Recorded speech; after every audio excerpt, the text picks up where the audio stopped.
પુરાણોમાં કહેવામાં આવે છે કે મહાભારત યુદ્ધ પછી પાંડવો પોતાના પાપમોચન માટે ભગવાન શિવને શોધતા હતા। તે સમયે ભગવાન શિવ તેમની પરીક્ષા લેવા માટે નંદી બળદનું સ્વરૂપ ધારણ કરી કેદાર પ્રદેશમાં છુપાયા હતા, પરંતુ પાંડવોએ તેમને નંદી સ્વરૂપમાં પણ ઓળખી કાઢ્યા, જેથી ભગવાન શિવ પ્રસન્ન થયા અને તેમને પાપમાંથી મુક્ત કર્યા। પરંતુ ત્યારબાદ તેઓ આ જે જગ્યા પર પ્રગટ થયા હતા ત્યાં જ ભૂમિમાં સમાઈ ગયા, જેથી તે સ્થળ કેદારનાથ કહેવાયું અને ત્યાંના શિવ કેદારેશ્વર તરીકે પૂજાયા। બીજી લોક માન્યતા મુજબ જ્યાં જ્યાં ઋષિ મુનિઓએ કઠોર તપસ્યા કરી હોય તેવા સ્થળોને કેદાર કહેવામાં આવ્યા છે અને ત્યાં સ્થિત શિવને કેદારેશ્વર મહાદેવ કહેવાયા છે। ટૂંકમાં જ્યાં તપસ્યા, શાંતિ અને શિવ સાધના ત્યાં કેદાર અને ત્યાંના શિવ એટલે કેદારેશ્વર। કેદારેશ્વર એ શિવનું એવું સ્વરૂપ છે જે ભક્તને સ્થિરતા, સહનશક્તિ અને મોક્ષ આપે છે।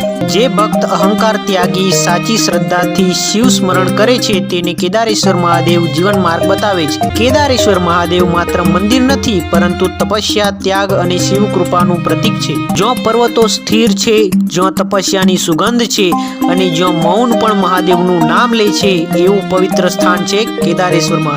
લોક માન્યતા મુજબ આ સ્થાન ઋષિ મુનિઓની તપોભૂમિ રહ્યું છે। કઠોર તપસ્યાથી પ્રસન્ન થઈ ભગવાન શિવ અહીં કેદાર સ્વરૂપે પ્રગટ થયા, તેથી આ સ્થાન કેદારેશ્વર તરીકે ઓળખાયું। અહીંનું શિવલિંગ સ્વયંભૂ અને ચમત્કારી માનવામાં આવે છે। ભક્તોની અડગ શ્રદ્ધા છે કે અહીં સાચા મનથી કરેલી પ્રાર્થના ક્યારેય નિષ્ફળ જતી નથી। રોગ મુક્તિ, મનની શાંતિ, સંતાન સુખ અને જીવનમાં માર્ગદર્શન માટે દૂર દૂરથી ભક્તો અહીં આવે છે। આ કેદારેશ્વર મહાદેવ અતિ પ્રાચીન અને સિદ્ધ ક્ષેત્ર તરીકે માનવામાં આવે છે। સ્થાનિક લોક વિશ્વાસ મુજબ અહીં ભગવાન શિવની વિશેષ કૃપા પ્રાપ્ત થાય છે। શ્રાવણ માસ, મહાશિવરાત્રી અને સોમવારના દિવસે વિશેષ ભક્તિભાવ જોવા મળે છે। લોક કથાઓ મુજબ અહીં પ્રાચીન કાળમાં સાધુ સંતો અને યોગીઓએ કઠોર તપસ્યા કરી હતી। એમ માનવામાં આવે છે કે તેમની તપસ્યાથી પ્રસન્ન થઈ ભગવાન શિવ અહીં કેદારનાથ સ્વરૂપે પ્રગટ થયા, તેથી આ સ્થાનનું નામ કેદારેશ્વર પડ્યું। કહેવામાં આવે છે કે શરૂઆતમાં અહીં સ્વયંભૂ શિવલિંગ પ્રગટ થયું હતું। સ્થાનિક ભક્તોમાં દ્રઢ માન્યતા છે કે